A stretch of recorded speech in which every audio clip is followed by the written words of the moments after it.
મારું નામ વિક્રમ છે, મારી વાઈફનું નામ ઉમાબેન છે. મેં એને કેમિક હોસ્પિટલમાં સિઝર કરવા માટે લઈ ગયો હતો. એમને મને તારીખ આપી હતી, ત્રીજી તારીખે આવજે તો તાર આપે કે સિઝર કરી દઈશું આપણે, કે કંઈ ચિંતા જેવું છે નહીં કે.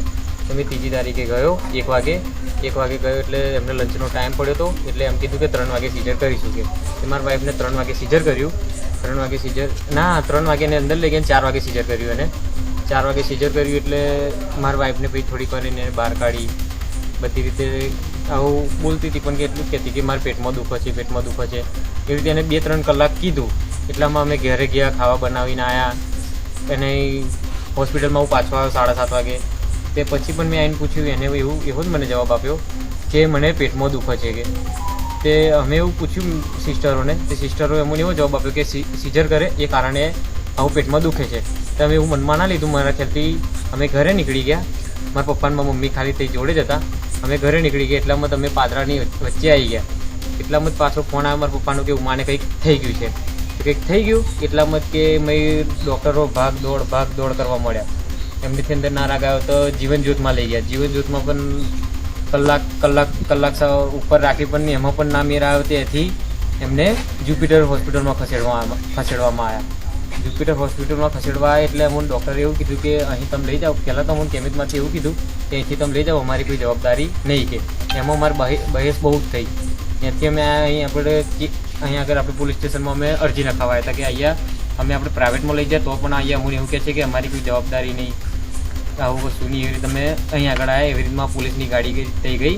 અમને સમજાયા, ડૉક્ટરને સમજાયા. ડૉક્ટર પોતે જઈને જ્યુપિટરમાં મારી વાઈફને દાખલ કરી. આજે 3 તારીખની મારી વાઈફ ત્યાં જ્યુપિટરમાં દાખલ હતી. આજે 36 દિવસ થયા. આજે 36મા દિવસે એનું મૃત્યુ પામ્યું છે. કોઈ વાત નહીં, કોઈ ચીત નહીં, આપણે જો બોલે નહીં, આપણે કંઈ માણસ નહીં ઓળખે, કશું જ નહીં. આ ડૉક્ટર એમ કહેવા માગે છે કે કંઈ મારો અંદર ગુનો જ નહીં. તારો ગુનો નહીં, તે 7.5 લાખ રૂપિયા આપણે દવાખાનાનું ફ્રી અહીંયા બિલ તે ચૂકવ્યું કેમનું? કઈ હોસ્પિટલમાં? જ્યુપિટર હોસ્પિટલમાં. આ ડૉક્ટર એમ કહેવા માગે છે કે મારું ડૉક્ટરનું નામ શું છે? કે આપણે કેતન સાહેબ કેમિતવાળા. એમ જ કે એ મારે એક ફેર હું ગયો હતો, મને 50 રૂપિયા હાથું મને દવા નથી આપી. અને એ માણસે આજે મારા બૈરુને આવી ગંભીર હાલતમાં 7.5 લાખ રૂપિયાની દવા કરી છે. તો એમનું કારણ તો છે ને, કોઈ કારણ વગર કંઈ 7.5 લાખ રૂપિયા કંઈ નોની રકમ નથી. ખાલી હું મારી એમ જ કહેવા માગું, કદાચ જો આ જવાબ હું આપીશ અને આ જવાબ મને એવો પાછા આપશે કે મેં મદદ કરી છે, તો હું એમ કહી દઈશ કે તમારા 7.5 લાખ રૂપિયા પાછા આપું, 25 લાખ રૂપિયા મારી વાઈફ મને ઊભી કરી આપો. હું ગમે તે પણ કરતી લાવી આલું, ગમે તે કરતી તમે રોકડા પૈસા 25 લાખ કરી મારી વાઈફ મને ઊભી કરી આપો. તમારી શું માંગ છે? મારી એક જ માંગ છે કે આજે જે આ વસ્તુ મારી જોડે થયું છે, કાલે એ વસ્તુ કોઈ બીજાની જોડે ના થવું જોઈએ. અને આજે મારા નાના છોકરા છે. જો તો મારું એને સિઝર કર્યા પછી મારો છોકરો છે, હજુ એને માનું ધાવણ પણ નથી નહીં. 36 દિવસ. હા,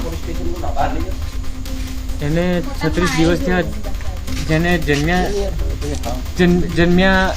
એટલે એને 2 કિલો 600 ગ્રામનો છોકરો હતો. અત્યારે હાલમાં કન્ડિશનમાં 1 કિલો ને 800 ગ્રામનો છોકરો છે મારો. એટલે હજુ આટલું બૈરુને પણ મારું આવું થઈ ગયું છે. હજુ છોકરા પર પણ આટલી ગંભીર હાલત છે. આવું આ બધી હાલતની કોણ જવાબદારી લે? તમારું નામ? મારું નામ વિક્રમ, ઉમાબેનનો પતિ. આવા જ તમામ લેટેસ્ટ અપડેટ માટે જોતા રહો વડોદરા ટુડે ન્યૂઝ. નવું વર્ષ એટલે કે વિક્રમ સંવત 2082ના શરૂઆતથી વડોદરા ટુડે ન્યૂઝ ચેનલના ગુજરાત રાજ્યના તમામ શહેરના, તાલુકા, જિલ્લાના દર્શક મિત્રોને ખાસ વિનંતી કે અમારા વડોદરા ટુડે ન્યૂઝના તમામ સમાચાર જોવા માટે હવે અમારા ફેસબુક, યુટ્યુબ, ઇન્સ્ટાગ્રામના પેજને લાઇક કરો, શેર કરો, સબસ્ક્રાઇબ કરો.